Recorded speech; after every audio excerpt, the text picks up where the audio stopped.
And here we are again. My goodness, how the weeks fly. Good morning. You're listening to the Repcolite Home Improvement Show, sponsored by Benjamin Moore. And this week, let me assure you, I have taken so much information and I have shoehorned it into the chunk of time that they've given me. You know, there's barely room to even turn around in here. I've got so much content crammed into the next 40 minutes. So rather than explain everything that's coming up on the show today, I want to just jump right in and start with this. We were recently on vacation. And if you listen regularly, you know that. And you are probably sick and tired of hearing about it. But I do need to talk about it briefly one more time because it makes the paint point for the week. Anyway, we stayed on Mackinac Island for a couple of nights this year, and we stayed at a great hotel, an older hotel that had a lot of charm. You know, you're on Mackinac Island. There's no cars. There's horses everywhere you look, and wagons and carriages, people on bikes, lots of people. I wish there were less, but lots of people on bikes. The whole idea is that you kind of stepped back in time, you know, to a simpler era, to a bygone era. That's the idea. Well, we've been there many years in a row. It's kind of our thing. We're a little bit boring when it comes to vacations and a lot of things. You know, we find what works for us, and then we do it until they ask us not to come back anymore. And so far, we have not been given that request to stay away. So we keep coming back. Anyway, this year we arrived on the island, and the hotel had been renovated. You know, new paint colors, new wallpaper, new bathroom fixtures, new carpet, and on and on and on. Now, we knew this was happening ahead of time. They ran it past us. You know, we are pretty regular over there, and we do carry some weight. It's from all the fudge that we eat, but we still carry some weight over there. And, you know, they let us know what was happening. We gave them our blessing, and they went ahead with it. So we knew it was coming, and we were actually kind of excited to see all of the new. You know, in previous years, we'd always liked the hotel and the rooms, but the new stuff sounded pretty good. So we arrived and we made our way to the room, the same room that we've stayed in for several years running now. Like I said, we don't deviate. When we find something that works, we don't deviate. Everything is exactly the same every single time. So we walk into that room, same room we've had for years. And when we walked in, honestly, we were weirdly disappointed. All of us. Well, we didn't say it, you know, out loud until later when we were talking. But we were all a little bit disappointed. The room looked great. It had a beachy, you know, kind of vibe. It's probably tricky to say on the radio. Beachy, B-E-A-C-H-Y, beachy, like at the beach kind of vibe, which made a lot of sense. You know, we're on an island surrounded by Lake Michigan. The wallpapers, they were modern and cool. The paint colors and the carpet were great. The bathrooms were nicely redone and new fixtures, new tile, all of that was in there. That all looked good. But we were still a little bit disappointed, and it was funny. You know, we all said it later. The room, it just didn't have that old-fashioned charm, you know, that it previously had possessed. Nothing had been changed structurally. You know, it was just new paint, wallpaper, carpet, furniture, and so on. And it was really nice. You know, it was really clean, all this new stuff. But if I'm honest, it was all a little bit boring. You know, it felt like pictures. That's what I kept thinking. It felt like pictures that I've seen of other resort-type places. You know, the colors were the same as the colors in those pictures. The paper was the same kind of a thing. You know, it just felt like everything else I'd ever seen. Gone was the small print, the old-fashioned wallpaper, grandma's wallpaper, grandma's wallpaper, whatever it was. Gone were the soft pink or whatever color had been on the walls. The furniture, you know, the old furniture, I can't even really remember. That's all been replaced with modern versions that really all of the new stuff worked together to take us out of the element. You know, it transported us back to modern day when we were, in fact, trying to catch a bit of the old-fashioned vibe. So long story short, the new look killed some of the old charm, and that's the paint point for the week. And this one's kind of personal and may not apply to you at all, but it does apply to me. Here's what I'm getting at. Our homes, especially the older homes, they have a certain charm. You know, there are a lot of reasons for that. I'm not going to go into those right now, but the fact stands. Old houses have charm and character, and often they have more charm and character than newer homes do. You know, nothing against newer homes, but there's just this charm and character about an old home. But those of us who live in those old homes Sometimes, we get our eyes set on a more modern look, a more updated look, let's say. We see a trending color scheme somewhere, maybe in a magazine, maybe online, maybe at a friend's house, and then we get excited to bring something new and fresh like that into our space. Or we find that we're drawn to furniture that leans more modern or more contemporary. Or maybe we find certain wallpaper styles that are outside of our home's architectural style. Now, we can see these things, we envision them, and we think that we absolutely need to have them in our homes. We sometimes assume that bringing them in is going to bring about the changes and the facelift that we feel the space needs. So we take care, we get those colors and we take care to make sure that they all work well together and that the styles and the patterns complement each other. But sometimes we may be tempted to forget about the need to make sure that all of those new colors and patterns and styles will not just work together, but they will complement our home itself. Now, it may be surprising, but it's certainly possible to lean into colors and wallpaper and furniture styles that together all look great, that complement each other perfectly, but also which can negatively impact the original charm of our homes. Now, if you choose colors that are too modern, too trendy, too inconsistent with the era in which your home was built or the architectural style of your home, if you do that, you can end up creating a look that's kind of disjointed or, just weirdly wrong, if that makes sense. There are always going to be certain design elements that more naturally complement certain architectural styles. It's just the way it is. There are certain things that just work well with certain styles. Now, of course, you can find wide-ranging colors and patterns that will work across all kinds of different architectural styles. It certainly can be done. It just takes a little more intentionality to pull it off. All right, with all of that said, if you're living in an older home, or really, if you're living in any home with a distinctive architectural style, and you're thinking about making some renovations, some changes, here are 4 quick things to keep in mind to help you make sure that you don't inadvertently cover over some of the inherent charm of your home. First off, let's look at color. And it's not surprising, but paint color, that has a huge impact on the atmosphere that we create in a space. The hotel is a perfect example of this. The color scheme that they picked was beachy and bright, and that vibe just didn't mesh well, at least not to me, not to my family. It didn't mesh well with the overall atmosphere that's created by the age and the style of the hotel itself. It just didn't work. That's that weirdly wrong thing I was talking about a little bit earlier. So keep an eye on the style and the vibe of your home, as well as the colors and the color schemes that you're picking.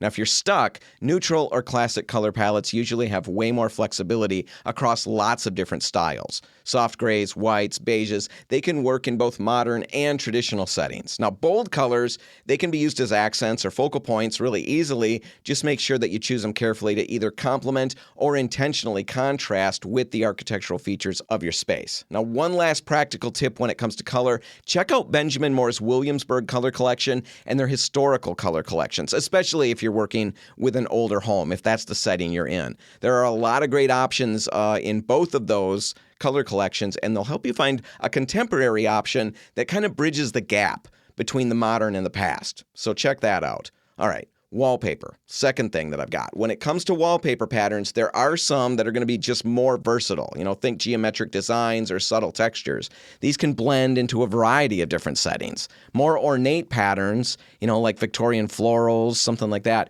they might feel out of place in a minimalist modern home. But remember, again, these can work if you bring them in small doses or maybe as a statement wall. And really, they can work in large doses as well, even in spaces that don't lean into those styles architecturally. You can still pull it off. It just takes a little more effort and more intentionality as you're making your choices.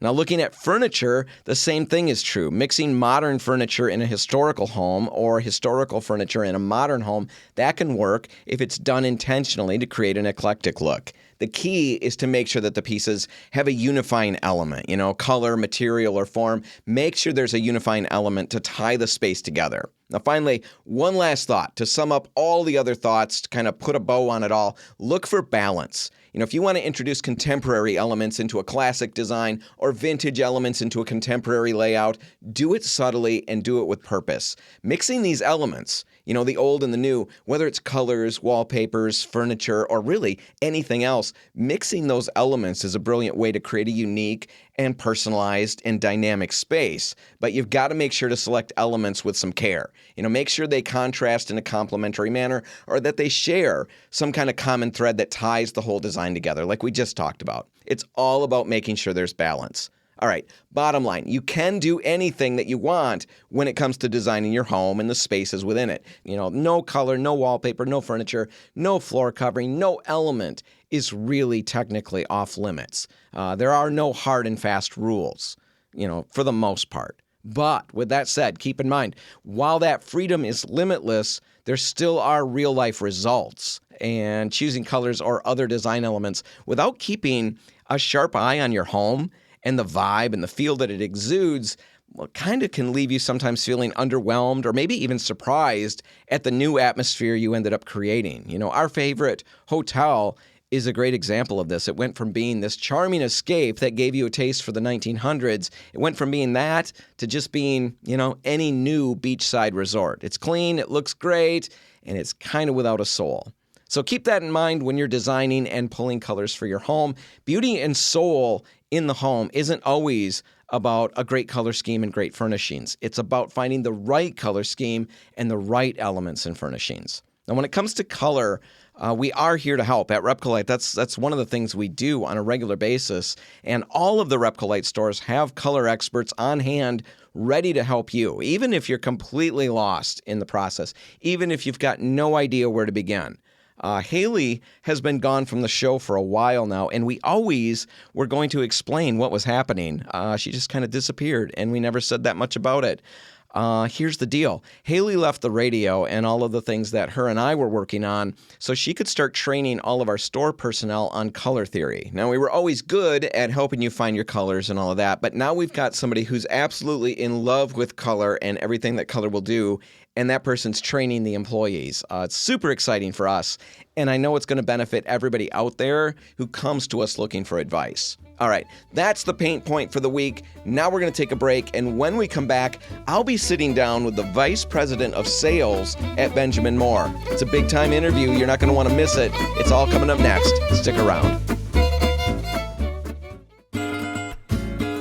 And we're back. You're listening to the Repcolite Home Improvement Show, sponsored by Benjamin Moore. And one of my favorite things about doing this show is that I get to meet a lot of people that I never would have met outside of the show. I'm thinking specifically of Andrea Magno from Benjamin Moore. She's the person behind Benjamin Moore's Color of the Year every year. I was able to interview her a few months ago, and that was just a ton of fun. Well, today I'm here with somebody else who I probably never would have met without the show, Ken Cisadlo, the Vice President of Sales at Benjamin Moore. Ken, thanks for being here. Good to be here, Dan. Now, you've been at Benjamin Moore for how long now? 22 years. 22 years at Benjamin Moore, and you're the Vice President of Sales. Correct. And you've been doing that for? Just about almost 9 months. Okay, almost 9 months. Right. What were you doing before that? So I was a regional sales director out of the sort of western part of the United States. Okay. And then prior to that, an area sales manager. But I started with Benjamin Moore 22 years ago as a sales associate or a sales trainee. All right. So you've been in the industry for a long time. Right. I've been in the industry for 27 years, 26 years. Okay. 27 years. So look at now that should make you nervous because look at all this experience that I bring. That it is a little bit. I'm shaking a little bit. Yeah, absolutely shouldn't be. But also I'd like to add I was a paint contractor for 5 years leading into prior to Benjamin Moore, and then I was also behind the paint counter through high school and college. All right, so you one-upped me. Now who's shaking? Yeah, now I'm shaking. I was shaking to begin with. Anyway, I want to talk about all kinds of things. I've got all kinds of questions, and we're going to just walk through them and see what we get. But let's just start with, the industry as a whole. You've seen a lot of things. You've been in it for ages. You just Right. laid that out.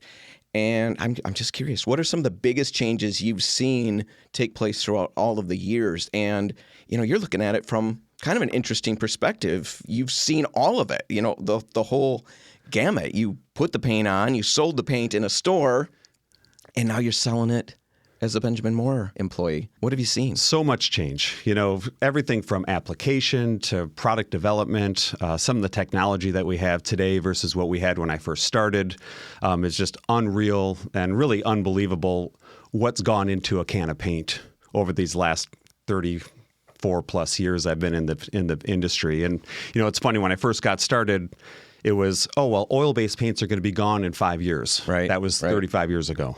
And then oh, it's going to be gone in 5 years. It's going to be gone in 5 years. But then all of a sudden, boof, we paid a little bit more attention to the environment. The VOC regulations came into play, which I'm all for. It's something where paint's a great thing, and we're always going to need paint, whether it's to change our mood in a house or protect our investments that we invest more money in than we do anything else with our real estate and other properties. So I think that seeing that transition, that evolution of paint has really been interesting to watch and see how these technologies have really taken hold and did not only hit the regulatory, requirements that are necessary within the paint industry and what's better for the planet, but also really increased the longevity between maintenance coats and really setting up that paint when you want to paint, not when you need to paint. No, you talked about technology, and I think that's interesting because we do, we those of us in this industry, we talk about technology and we put that together with paint, and that makes sense to us. Right. But really, when I started and they started talking about technology, I thought, really, there's nothing technological about this can of paint at all. It doesn't seem so. And yet it is. You mentioned, you kind of talked about that technology was a big part of the change. What specific technological changes have you seen over the years that really changed everything? Yeah, I think in addition to the VOC, goals that we've set for ourselves to be lower in VOCs and comply with some of the regulations, I think it's also the performance aspect, the application properties and the sort of the features and benefits. Why paint has become. It's much different than it was. I'll back up a second. It's much different than it was on the application side. 35 years ago, it was all brush and roll. Mm-hmm. There was no spraying. The technology hadn't caught up to there wasn't that need yet. But now we've moved into an environment where the spray technology has really advanced. And as a result of that, we need to make the adjustments to the products to make sure that you can not only brush and roll them so they flow and level, but also they lay out and they dry properly when they're sprayed. That's really interesting because we've got, technological advancements in the applicators that we're using, the sprayers. That makes sense to people.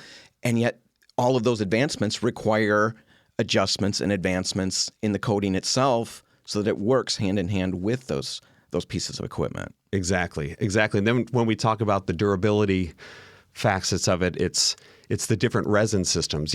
We always talk about, like, when we do a paint 101, what's in a can of paint? It's resin, pigment, a vehicle or a solvent, and additives. And really the advancements with the resins and pigment side of it have really come a long, long way when it comes to scuff resistance, when it comes to durability, when it comes to fade resistance. There's a lot of things that go into that process of developing that right balance, because at the end of the day, when you look at a $10 gallon of paint versus a $90 gallon of paint, it's still the same combination of those 4 ingredients, but it's the quality and the process that goes into that can of paint that really differentiates. No, and it's not something that's just it's not readily available or readily visible when you put that can open. You look at it, but when you're applying it, that's where you start to see those differences. And then as it's been on the walls and as it holds up for years and years, that's where all of those different ingredients and those components, the quality of them really shines.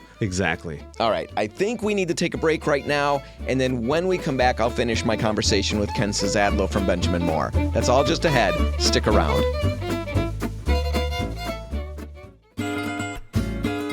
Welcome back. You're listening to the Repcolite Home Improvement Show, sponsored by Benjamin Moore, and I'm in the middle of a conversation with Ken Cisadlo, the Vice President of Sales at Benjamin Moore. Now, Ken, let's just keep plowing ahead with this. Can you walk us through the process of how Benjamin Moore develops a new product? What input do you gather from professionals, from DIYers?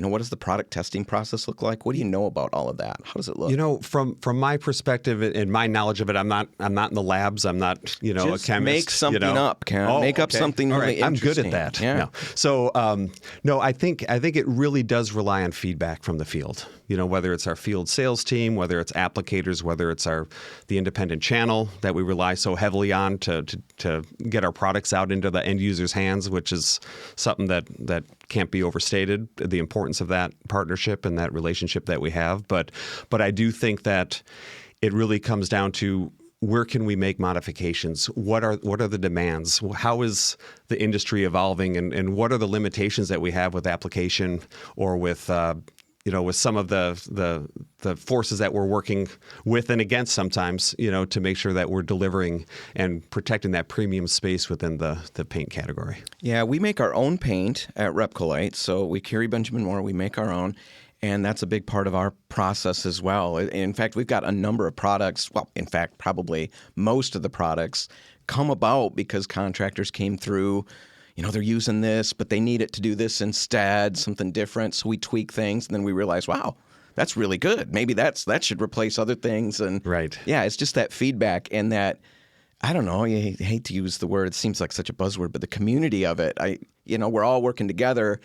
And the contractors are really happy to give their input and to see those results come out. And you're saying it's a very similar thing, even though you guys are so much bigger. Right. And we have a rigorous testing process. We've got our testing where we get it in the hands of contractors, and we get, side-by-sides with current formulations or competitive formulations or whatever it is, with sort of a challenge type thing where you just unlabeled and get honest feedback, get honest third-party feedback, and bring all that back to the labs, bring that feedback back to the labs, make any adjustments if necessary, and then roll it out into another test area. And so it's very rigorous, but it's important to always be changing, because if you're standing still, you're getting passed by. Oh yeah, definitely. Talk about a few of the products that released throughout the years that really got you excited. And we can go back even.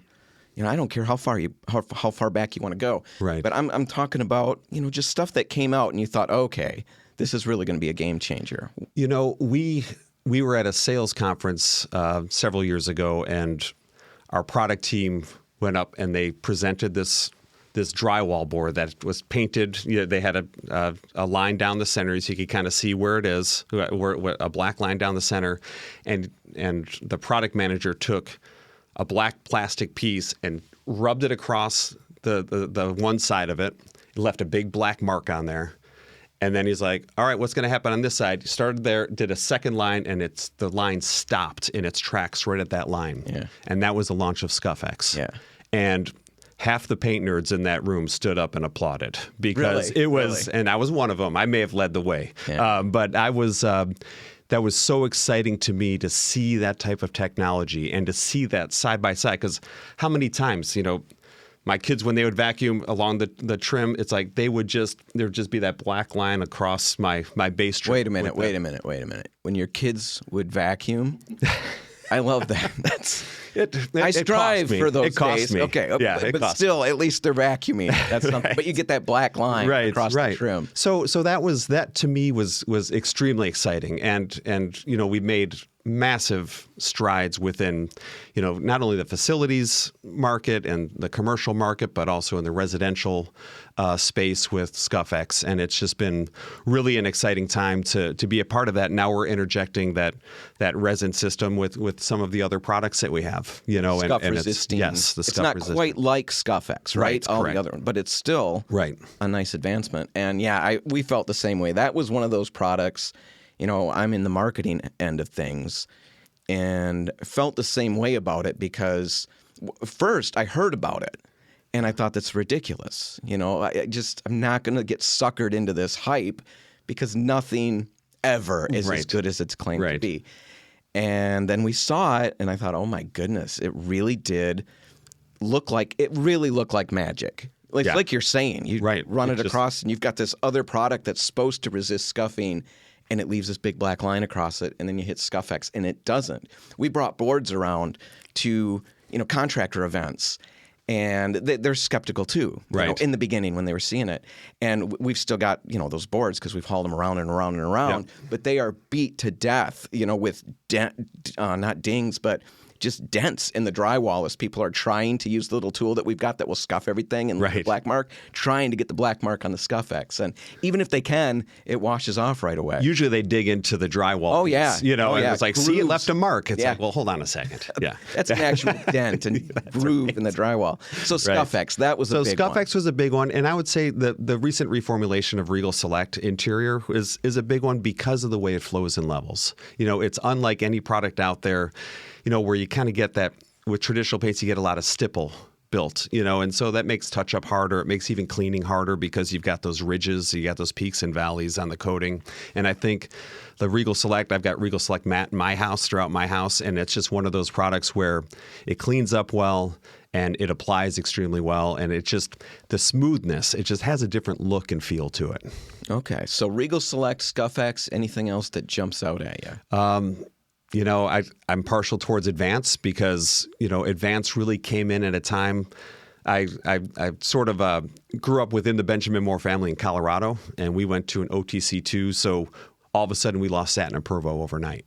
At least that's what it felt like. We went from VOC compliant, skipped OTC to OTC, and went to OTC2 classification for VOCs, and we didn't really have an answer. What are we going to do? So we moved people into Advance, contractors, customers, and while hesitant at the beginning, some of the finishes I saw in Advance, or I've seen in Advance in my career, are every bit as good as Satin and Pervo. So what do you like about just the flow and leveling? The flow and leveling and Advance. The hardness of the finish. Yeah. Anything like going way back, when you were in the industry and this new product came out, anything that you...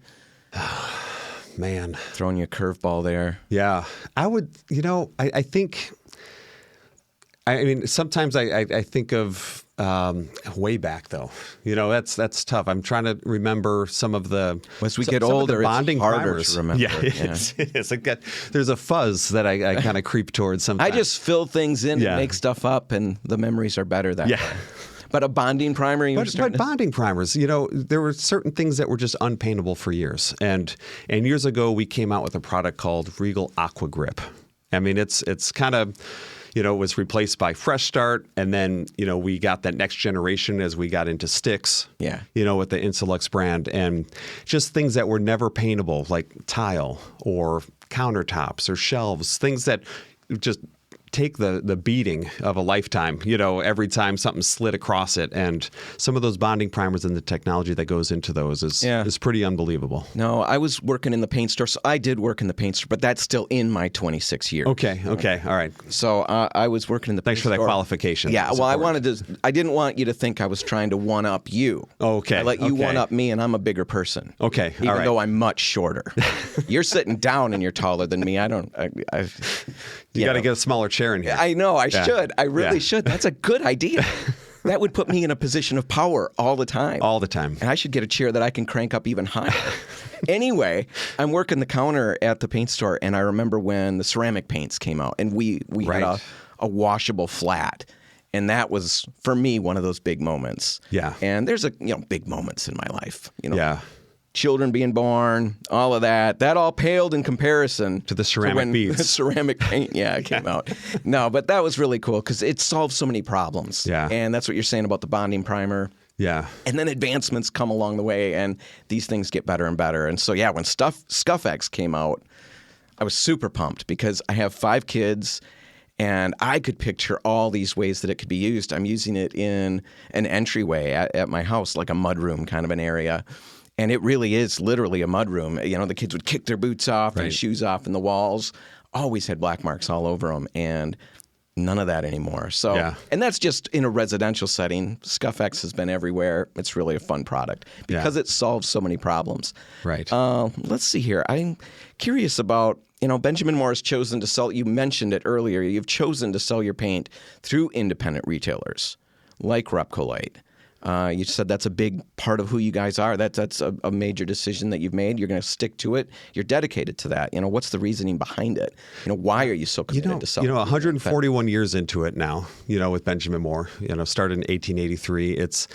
It's an important piece to what we bring, in terms of that premium product, that premium service level. You don't get that with company-owned stores. You don't get that with big boxes. You don't get that with anything other than when you have that representation, that ownership, the blood, sweat, and tears that go into owning a paint store and running a paint store day in and day out. It's just such an important piece to really getting our products out there and in the field. And there's that passion behind the independent channel. And it's not just a job, it's a lifestyle. Yeah. And that's something that brings me back. A lot of us have been in the industry for a long time. Some 26, some 35, just saying. But go again. I need a smaller chair now for you. But it's so important that we continue on with the independent channel, and just because that care is there, and that's something that we plan to do for as long as I'm around. Yeah. All right. What can we expect? I guess prognosticate. Tell me the future. What can we expect from Benjamin Moore in the coming years in terms of new products, innovations, industry leadership? What do you see coming? I think we're always in pursuit to be the leader in paint and color.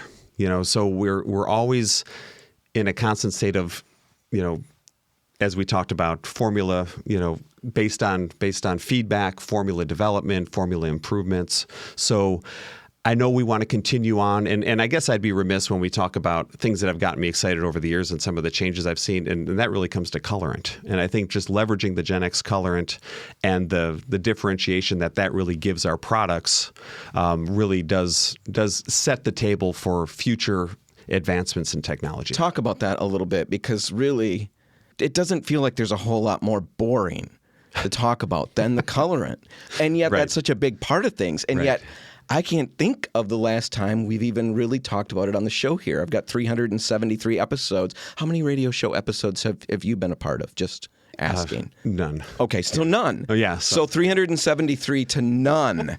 That's a lot. That's a pretty big gap there. So some experience. Well, I might have a decimal point now in there, because I'm not sure how far along we are. That's almost more embarrassing. Yeah.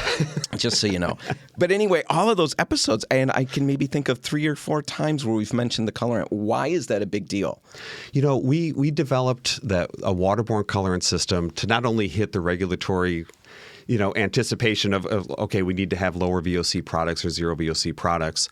But while we were developing that product, we recognized some of the shortfalls of colorant, and that when you add colorant to a gallon of paint, that means you got to make room in that gallon of paint to pull out resin, pull out pigment, pull out some of the things that give the performance capabilities of that paint what it is. It gives it its identity. So when we developed the Gen X colorant system, which is patented technology to Benjamin Moore, we thought, okay, how can we make this not only zero VOC, but also replace some of those things that we take out of the paint to make room for that colorant? So it has resin in there, it has dryers in there. It really is almost like tinting paint with a concentrated paint. So we're adding those quality characteristics, the durability, the application, and really more of that resin, where when we talk about sun fade, for example, color fade, that's really the resin getting burnt off and exposing the pigments start to break down. So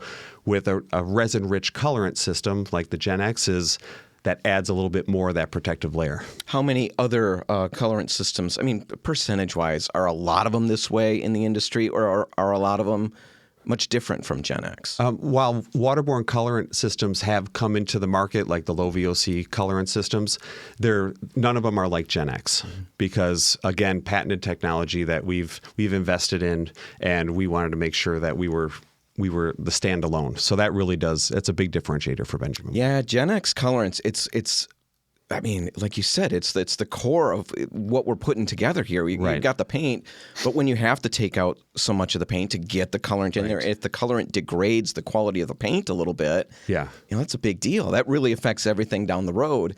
And when you've got a colorant system that actually, bolsters it up a little bit and protects against color fade and all of that, it's a big deal. It's more exciting than I've made it sound, and yet sometimes it's hard to really get people pumped up at 8 in the morning or 7 in the morning or whenever they're listening about colorant. But that was a good job. You did a good job. Hey, one last question. This one's super easy.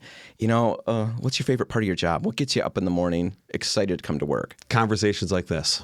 It's just paint has been running through my veins for as long as I can remember, and I like talk painting. I like to talk paint.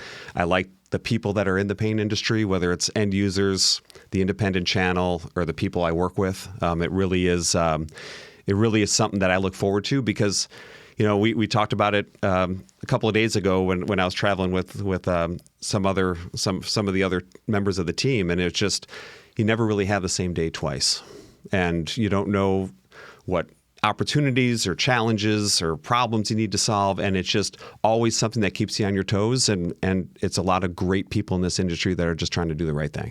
All right. Well, I really appreciate the time that you spent with us today. I'm going to let you go and talk paint with other people because I know you've got a lot of things planned for your day. But thanks for hanging out with me right away. I appreciate the time and the conversation, Dan. I really do. All right. It's time for a break. Then when we come back, we're going to finish the show off by talking about air nailers. That's all next. Stick around. All right. We'll be right back in just a minute with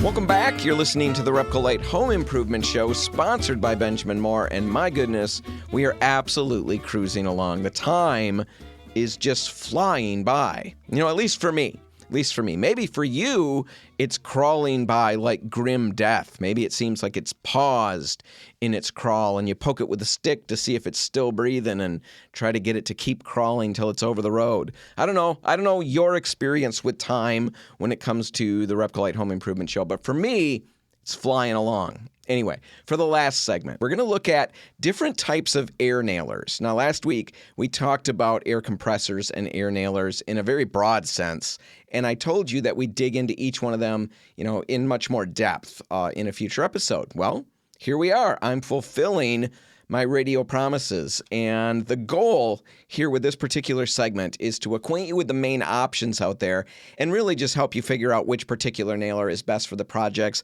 that you tackle most often. All right, let's start with 15 gauge nailers. And we're going to start on the larger side and we'll work our way down. And before I get really too far into this, I'm going to quickly just take a pause for a second here and talk about gauge. Now, gauge, when I reference that, it's referring, of course, to the thickness of the nail that the different guns are going to fire. The numbering system on gauge kind of works a little bit backwards, perhaps, than how you might think of it. The thicker the nail, the smaller the gauge number will be. So a 15 gauge nail is significantly larger than a 23 gauge nail. All right? That's all you need to really remember when we talk about this. Okay. 15 gauge nailers. Typically, they're going to shoot nails that are anywhere from 1.25 inches to 2.5 inches long in length. Now, these nailers, they've got a ton of holding power, and they're perfect if you're installing a lot of large casing, the frames for pre-hung doors, stair risers and stair treads and so on. Basically, 15 gauge nailers, you're using those for anything that really requires big time holding power. Now, the nails that they fire, they're large, like we said, and they leave a significant hole. So when you're done, there's definitely going to be a little more of a labor-intensive process of filling those nail holes before you can paint. All right, that's 15 gauge nailers. 16 gauge nailers. Now, these nailers fire nails that are a bit thinner than the 15 gauge nailers. And the nail heads, this is significant, the nail heads are usually a little bit smaller as well. Now, depending on the nailer that you choose, there's a lot of different options out there, but, generally speaking, they'll typically fire nails anywhere from 3/4 inch in length to 2.5 inches long. All right, so a little more range with these. They're great for interior trim, baseboards, crown moldings, stair risers. They can do those and so on, but they're not beefy enough for pre-hung doors, the frames for that, or the stair treads. Now, 16 gauge nailers, they're a great general use nailer. So if you do a lot of trim work, if that's really the bulk of what you would use a nailer for, then this is definitely the way to go for you. Brad nailers, that's next up. These are usually shooting slightly smaller 18 gauge nails. Now, depending on what you choose, most are going to accommodate a nail from 3/8 of an inch long to about 2 inches long.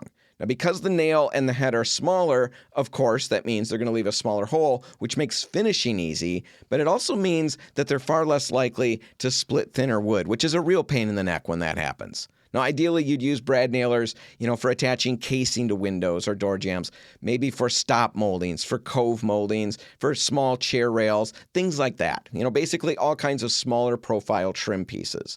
Now, if you do some trim work, but really you find yourself doing a lot more general woodworking, then a brad nailer is probably the option that you'd want to choose. Finally, let's talk about pin nailers. It's the last one on my list. They're the smallest of the bunch, and they typically use 23 gauge headless nails or pins. Now, they're perfect, for delicate work, like attaching thin moldings or other details to wood surfaces. They're a good option for beads and thin stops, and because the nails are often headless, they're usually used with glue to make sure everything stays in place. On the upside, the holes that they leave behind are barely noticeable and sometimes don't even need to be filled. But these are definitely not for, any kind of serious holding. All right, the key to choosing the right air nailer, of course, is really just think through the projects that you most often are dealing with at home. Pin nailers, great for delicate work. Brad nailers, perfect for light and, smaller tasks like that. 16 gauge nailers, you're going to want those for more substantial trim work. And then 15 gauge nailers, well, those are for the heavy lifting. Each tool's got its place, and using the right one not only is going to make your job easier, but it's also going to give you, a more professional finished look. And that's what we're all after in the end. Both of those things, an easier process and better looking results. All right, that all sounds really good, but what about electric nailers? What about battery-powered options? Do you really need an air nailer, or are some of those electric and battery-powered options just as good? Well, pretty much all of the nailers that we just talked about do have battery-powered and or electric counterparts, and we'll dig into how good they are in a future segment, because right now we're out of time on this one. If you do want to catch it again, and I can't imagine that you wouldn't, if you do want to catch it again, you can find it online at repcolite.com. Just click the On the Radio tab on the homepage. All right, whatever you do today, make sure paint's a part of it. Have a great weekend, everybody, and I'll see you next week. I'm Dan Hansen. Thanks for listening.